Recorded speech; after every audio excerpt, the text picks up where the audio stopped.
Hey guys, welcome back to my channel. This is Kayla here from iWhiskers Studio. I go by iWhiskers online, that's my username. Thanks for coming back to my channel. Thanks for subscribing.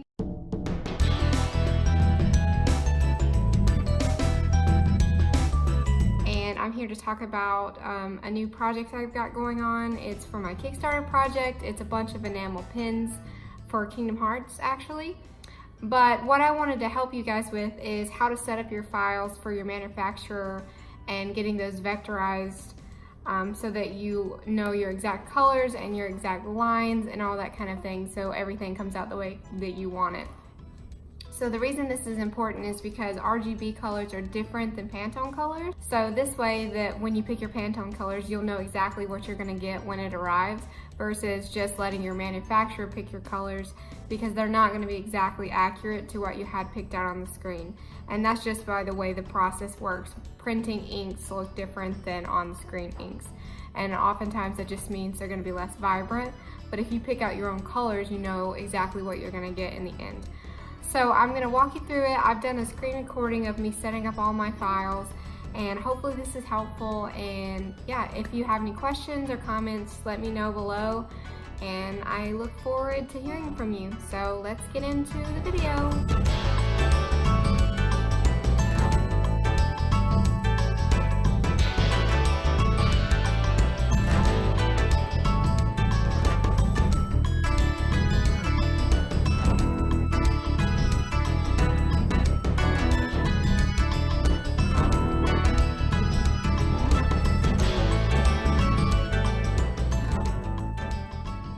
Okay guys, so that was just like a quick run through of me drawing the artwork, which is a cool insight to my process. But now I'm gonna walk you through setting up the files. So just go ahead and open your files. And I exported mine as PSDs, that way I could import them into my Photoshop and then extract the line art from there. And I drew these in Procreate, and this is on the iPad. And basically I set these up as line art with no background so that it's transparent behind it. That way when I select it, I can have the lines only. And right now what I'm doing is just editing the details of the line art and just double checking my colors and making sure my files are lined up. So I select the whole thing. And the way you can do this is by pressing Command-Shift-C, and this will select the whole canvas and copy it. Then I'm just opening Adobe Illustrator, and here you can see some of my different files that I've set up, stickers and cards and other things like that. But I'm just gonna go and start a new file.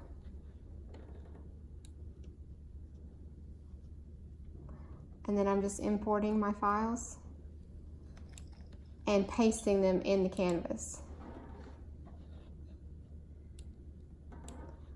So as you can see, each one of these is a separate line art that's transparent with no background. So we're gonna have to fix that when we vectorize the line art. That way it has a background, because we're gonna have to essentially fill the colors that we want. So I'm just selecting all of these. And some of these were in red, and sometimes I just sketch in different colors. It just depends how I feel.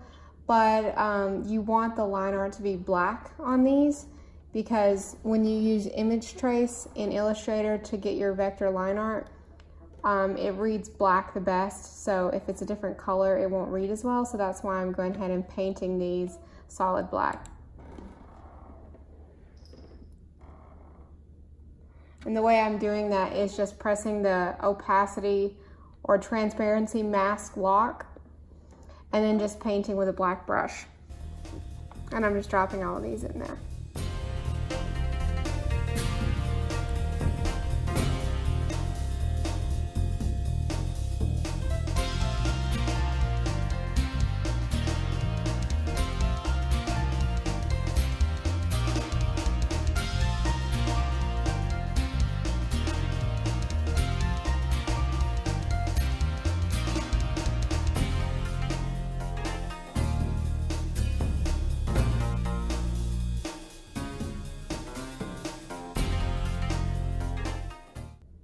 So once you've got all your line art dropped into your new canvas, and as you see, I've pulled them off to the side here because I feel like it's easier to see what I'm doing to make sure that the background is transparent.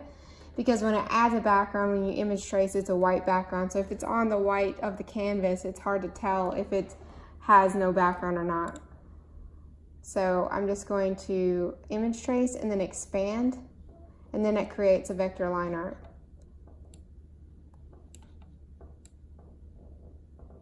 And I'm just gonna speed through this because I'm just gonna do this for each one.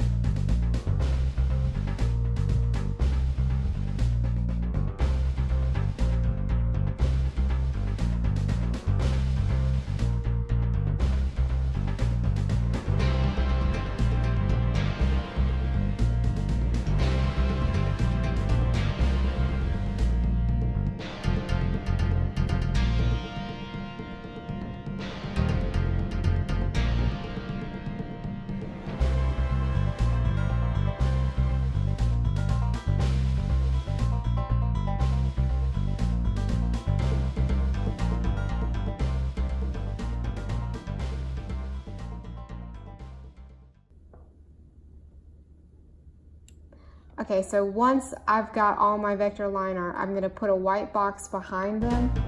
And this is so that when I flatten it, the color will essentially cut out, and then I can replace all the white with the colors that they need to be.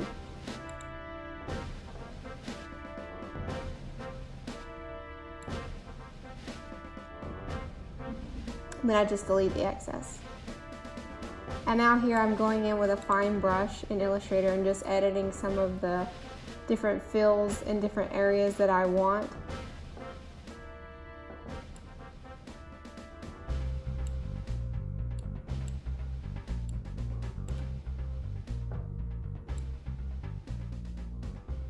And so next what you want to do is go to your window.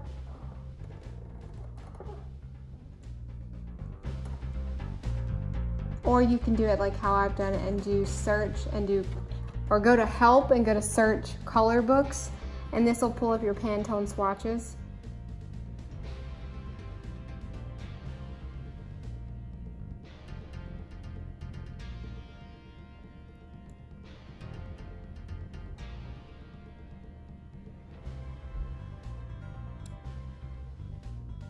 So once you've got your Pantone swatches pulled up, and also be sure to choose Pantone Solid Coated because this is the standard colors that they use.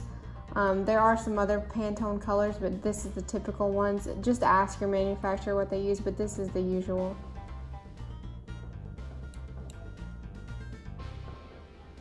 And so now I'm just pulling up the different characters and selecting the colors that I like that closely match the colors that I'm going for.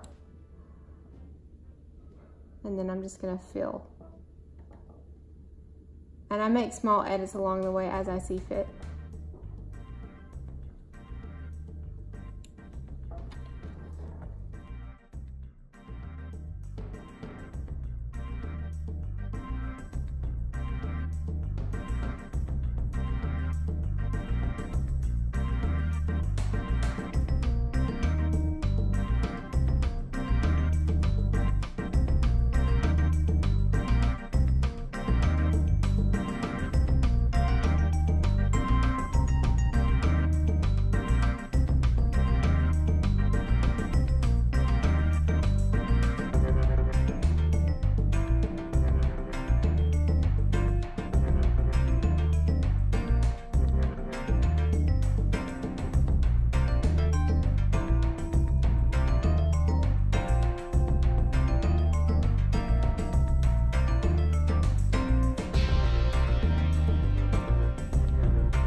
Okay guys, so that was basically the run through of how you set your files up for your manufacturer for your enamel pins.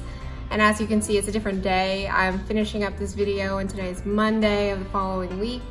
And actually my Kickstarter has launched already. So if you saw those designs and you really like the designs and there's anything that you want to pick up, I would really appreciate the support. I'm currently trying to get the goal in 30 days. Yeah, 30 days. And we have, I think, 23 days left to grab one if you want to get one.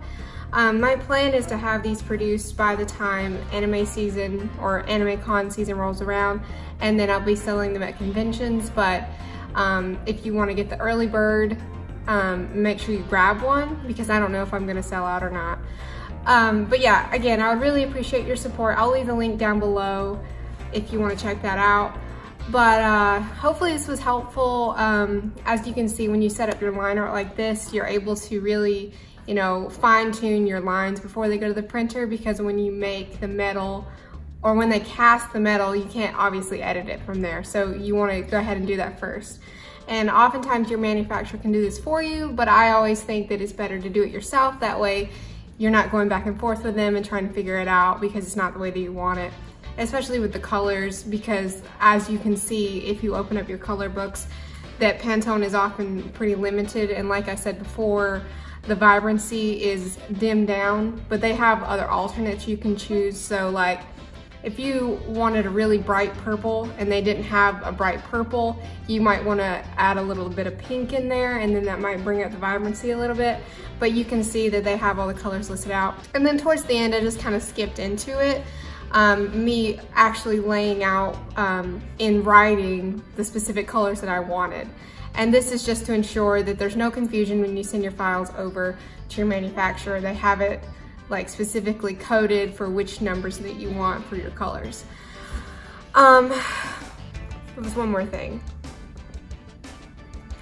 Oh yeah, and the last thing is, so when you send your files over to your manufacturer, they may want specific types of files, but since you went through all the trouble of setting it up in Illustrator or in another program where you can create vector, line art, and that kind of thing, you definitely want to send over EPS files or your PDF files. And PDF files, they're not flattened, they're actually vectorized. So that's why if you make a flyer or something like that, font is always like a vector object. Type is, because you can size it up as big as you want it. It's the same concept with your vector line art. So you're essentially making a smart object that can be stretched as large as you, or as small as you need it to be, and it'll never get pixelated or anything like that. But yeah, so EPS files or PDF, sometimes they can take AI files as well, which is obviously Adobe Illustrator files, but more often than not, they'll take EPS or Photoshop. But you don't want to send over JPEGs or PNGs or anything like that, because that's just a flattened image. That's a pixel-based image, and then you went through all the trouble of setting it up for, you know, being a vector file. So you want to make sure you send over a vector file. But again, thanks for watching. I appreciate all the new subscribers, and I'm just gonna keep trying to put out content that you guys want to see. Hopefully it's helpful. You know, I really like art, I really enjoy art, but I'm also a designer, so I want to kind of blend the two together. And yeah, thanks again for stopping by. I will see you soon. See ya!